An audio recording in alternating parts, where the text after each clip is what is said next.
भर में लोगों से कहना चाहता हूं, कम मेक इन इंडिया।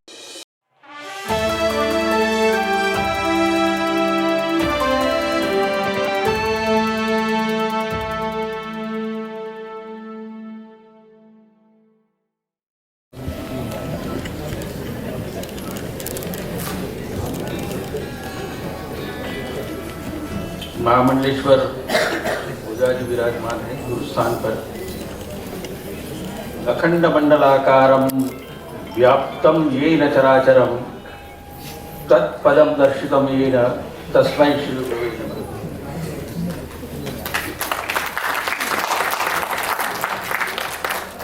हमारे श्याम जी हैं और एक ऐसा रिश्ता है जो कि न सुबह होता है न शाम होता है, हर दिन इनसे राम राम होता है।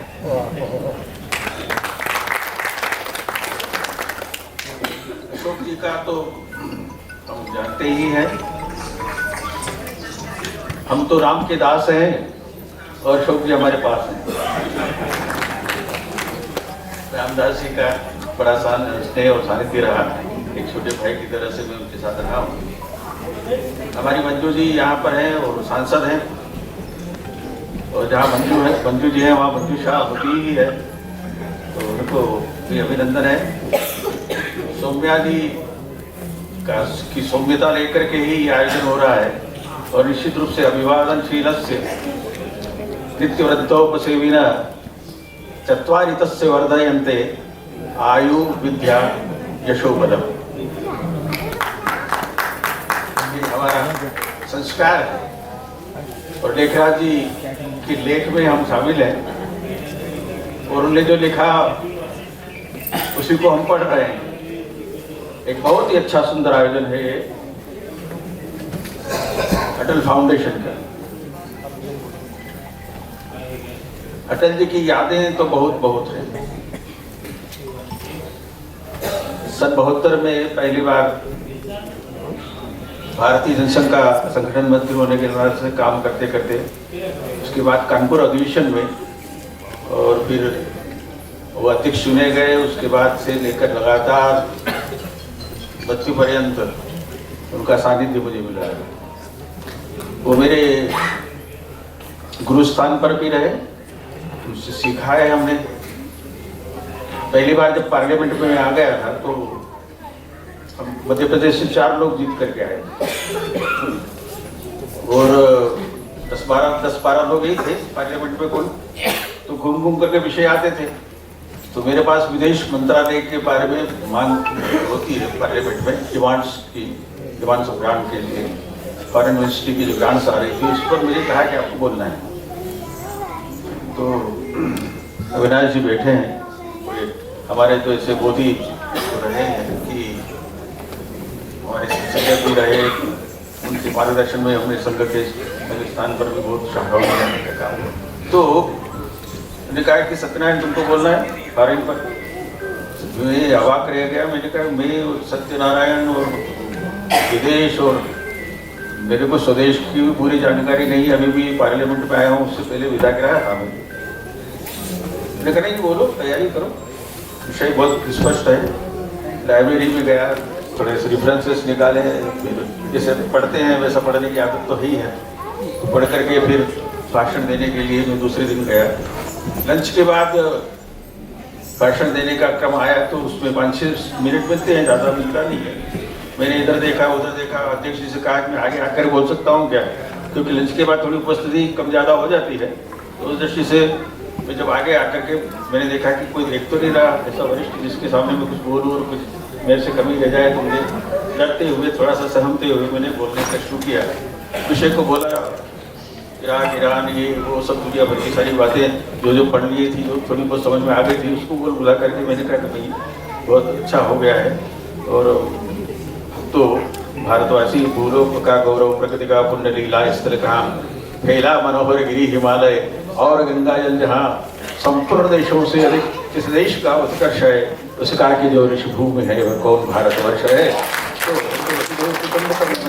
और विश्वास रखते हैं। हमारा तो सबसे ही और भाईचारा है, बंधुत्व का हमारा नाता है।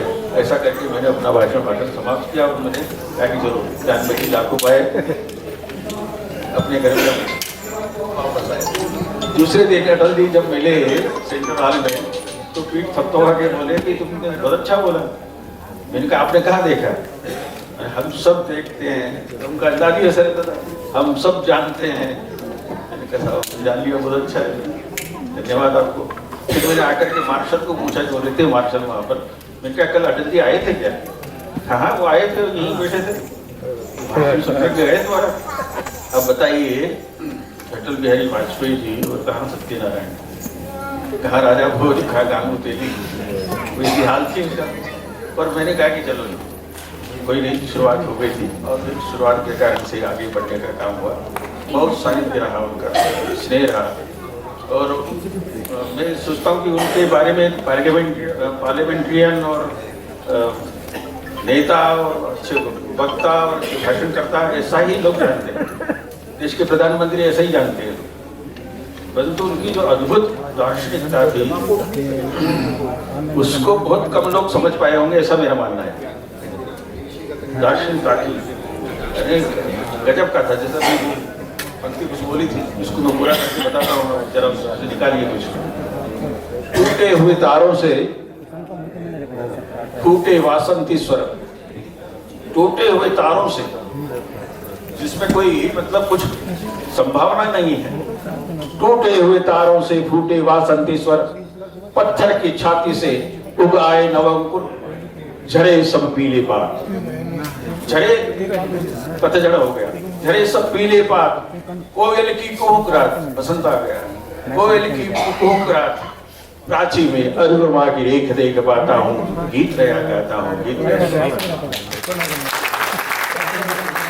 टूटे हुए सपनों की कौन सुने सिसकी, टूटे हुए सपनों की कौन सुने सिसकी, अंतर की व्यथा चीर पलकों पर टिटकी, अंतर की व्यथा चीर।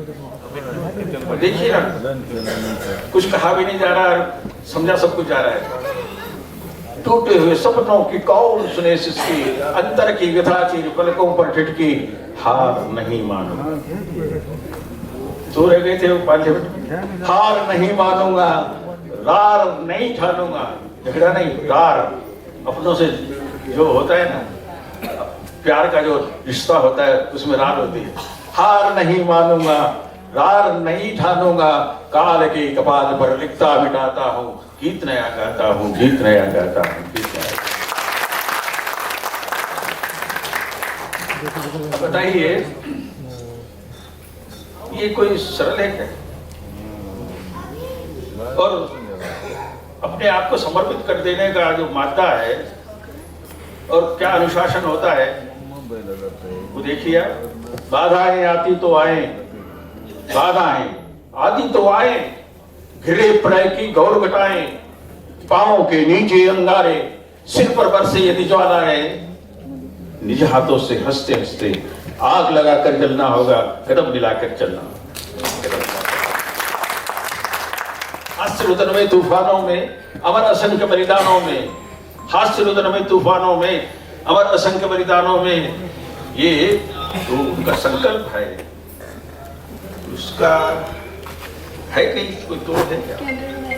हास्य रुदन में तूफानों में अमर असंख्य बलिदानों में, उद्यानों में वीरानों में, अपमानों में सम्मानों में, उन्नत छाती, उन्नत मस्तक, उभरा सीना, पीड़ाओं में पलना होगा, कदम मिलाकर चलना होगा, कदम मिलाकर चलना होगा।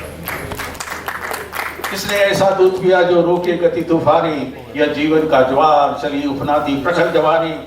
युवा हार जाते हैं लेकिन यौवन कभी न हारा, एक निमिष की बात नहीं है, चिर संघर्ष हमारा, चिर संघर्ष। अमृत काल में इनकी रचनाओं का देखिए, सत्य का संघर्ष सत्ता से, न्याय लड़ता निरंकुशता से, अंधेरे नेंदी चुनौती है, किरण अंतिम अस्त होती है। अंधेरे नेंदी चुनौती है, किरण अंतिम अस्त होती है, यह बराबर का नहीं है युद्ध। हम निहत्ते शत्रु है सन्नत, हम निहत्ते शत्रु है सन्नत। और इस प्रकार से हार नहीं मानूंगा, वैसा जैसा कहा उनने आखिरी में, अंत में उन्हें ये कहा कि टूट सकते हैं मगर हम झुक नहीं सकते, टूट सकते हैं मगर झुक नहीं सकते। इस प्रकार का उनका संकल्प हमने देखा। और सामान्यतया तो मनुष्य का बड़ा मुश्किल होता है, पर जीवन तो एक ही प्रसंग है, जीवन एक प्रसंग है। आँच जांच और सांच इन पर जो उतरे खरा, सबका सम्मान हुआ। जीवन एक प्रसंग है, 2000 तो जिंदगी नहीं है। जीवन एक प्रसंग है, आँच जांच और सांच, और इन पर जो उतरे खरा, सफल होए सब साध, और साधक को बाधक बने आन मान सम्मान, और इनसे जो बचकर रहे साध सुरक्षित।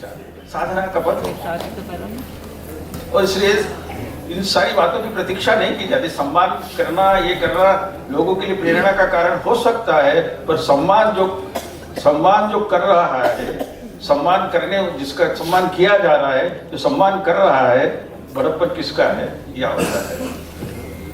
और इसलिए उनके कामों का, कृतित्व का, व्यक्तित्व का सम्मान करके हम आगे बढ़ते हैं। और इसलिए अटल जी के बारे में जितना कहा जाए उतना कम है। और एक रचना जो परम पूज्य गुरु जी के सामने शिक्षा वर्ग में उन्होंने कही थी, हिंदू तन मन हिंदू जीवन, अग्र हिंदू मेरा परिचय, ये तो एकदम प्रासंगिक ही होगा। मैं शंकर का वक्रौदानल कर सकता जगत क्षार क्षार, मैं डमरू की प्रलय ध्वनि जिसमें नस्ता भीषण संवार। रणचंडी की अतृप्त प्यास में दुर्गा का अनुमुक्त हास, जलते मरकट का धुआंधार, मैं यम की प्रलयंकर पुकार। फिर अंतरतम की ज्वाला से धधक उठे जलथल जन चेतन फिर कैसा विस्मय, हिंदू तन मन हिंदू जीवन, रग रग हिंदू मेरा परिचय। मैं आज पुरुष निर्भयता का वरदान लिए आया भूपर, पी कर सब मरते आए, लो अमर हुआ मैं विष पीकर, अधरों की प्यास बुझाई है मैंने पीकर वह आग प्रखर, हो जाती दुनिया बस प्रसाद क्षण भर ही जिसको चूकर। फिर भय से व्याकुल दुनिया ने प्रारंभ किया मेरा पूजन, नर नारायण नीलकंठ बन गया है इसमें कुछ संशय, हिंदू तन मन हिंदू जीवन, रग रग हिंदू मेरा परिचय, रग रग हिंदू मेरा परिचय। अखिल विश्व का गुरु मान देता विद्या का अमरदान, मेरे वेदों का ज्ञान अमर, मेरे वेदों की ज्योति भगत। मानव के मन का अंधकार कब रहा सामने सका ठहर, नव में घर घर सागर के जल में शहर शहर, कर सकता जगदीश्वर में हिंदू तन मन हिंदू जीवन, रग रग हिंदू मेरा परिचय। और अंत उसका 9 पदों की रचना है। मैं एक बिंदु परिपूर्ण सिंधु है मेरा अपना समाज, मैं एक बिंदु परिपूर्ण सिंधु है मेरा अपना समाज, मेरा इसका संबंध अवर में व्यक्ति और यह है समाज, मेरा इसका संबंध अवर व्यक्ति और यह है समाज। मैंने इससे पाया तन मन, मैंने इससे पाया जीवन, मेरा तो कर्तव्य ही कर दूं सब कुछ इसको अर्पण। ऐसा समर्पण का शिष्ट भाव लेकर इसने सारा जीवन दिया। अजात शत्रु अटल बिहारी वाजपेयी जी, जिसको बाद में भारत रत्न कहा गया, परंतु भारत रत्न तो थे ही। इसलिए उनकी महानता और उनकी विशेषताओं के बारे में और ऐसा भी बताया गया था कि परमाणु अपना विस्फोट से शक्ति का अपना प्रकट करना जरूरी था। और किस तरीके से अमेरिका के सारे उसमें करते हुए भी और हमने अपना परमाणु विस्फोट कर दिया। कब वो जैसे ही उस स्थान पर आएगा कि हम अपने आप छुपा लेंगे, और कब वो जब निकल जाएगा तो हम अपने आप की सारी गतिविधियां करेंगे। ऐसा दुनिया को चकाचौंध करने वाला ऐसा उनका एक अपना निर्णय था। तो ऐसे अटल जी, और फिर पार्लियामेंट में जब एक वोट से हमारा बहुमत नहीं रहा, एक ही वोट था ना गिरधर गोमांग वाला, वो उड़ीसा के मुख्यमंत्री हो गए थे और नैतिकता का तकाजा था कि वो त्याग पत्र दे देते थे। परंतु प्रमोद जी और बाकी के लोग हम सब पार्लियामेंट में बैठे ही थे, तो उनकी मिनिस्ट्री में बैठे होने के नाते से हम भी उनके पास में बैठे हुए थे। हमने संख्या का अंदाज लगाया था और हमने कहा कि एक कम पड़ रहा है। अब जब एक कम पड़ रहा है तो कैसे पूरा होगा, एक कम पड़ रहा है ना, तो उन्हें कम पड़ रहा है एक कम। और गिरधर गोमांग ने वोट डाला, नहीं तो फिर कास्टिंग वोट से, अध्यक्ष के वोट से सरकार नहीं गिरती। परंतु कुल मिलाकर के उस समय जब एक वोट कम पड़ गया तब उन्होंने अपना भाषण किया और उन्होंने कहा मैं इस्तीफा देने जा रहा हूँ। पता है एक वोट को मैनेज करना, एक वोट को मैनेज करना क्या दुष्कर कार्य था आज की राजनीति और बाकी के संदर्भों को हम देखें तो कोई मुश्किल था क्या? नहीं, परंतु उन्होंने कहा कि मैं ऐसी जीत को पसंद नहीं करूंगा, उसको चिमटे से पकड़ना भी नहीं चाहूंगा, ऐसी जीत मुझे नहीं चाहिए। हमारे सामने राजनीति का सुचिता जिसको हम कहते हैं, इस प्रकार की सुचिता है, तो निश्चित रूप से हमारे आदर्श रहे। और ऐसे भी जमाने में न सच को है समझा न सच को है जाना, सच सदा अनसमझा अनजाना। सच यह है कि सच को सच बताएं तो बताएं कैसे, और सच यह भी है कि सच को सच समझाएं तो समझाएं कैसे। सच के रास्ते में मुश्किलें हैं ज्यादा, सच के रास्ते में मुश्किलें हैं ज्यादा, बोलो तुम्हारा क्या है इरादा।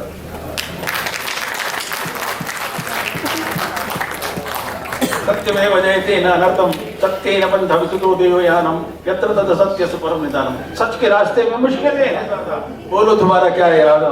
साथ चल सको तो साथ में आओ, साथ चल सको तो साथ में आओ, और ना चल सको तो यहीं ठहर जाओ। सच का कहाँ कारवां होता है, सच तो हमेशा से अकेला चला है, लोग आते गए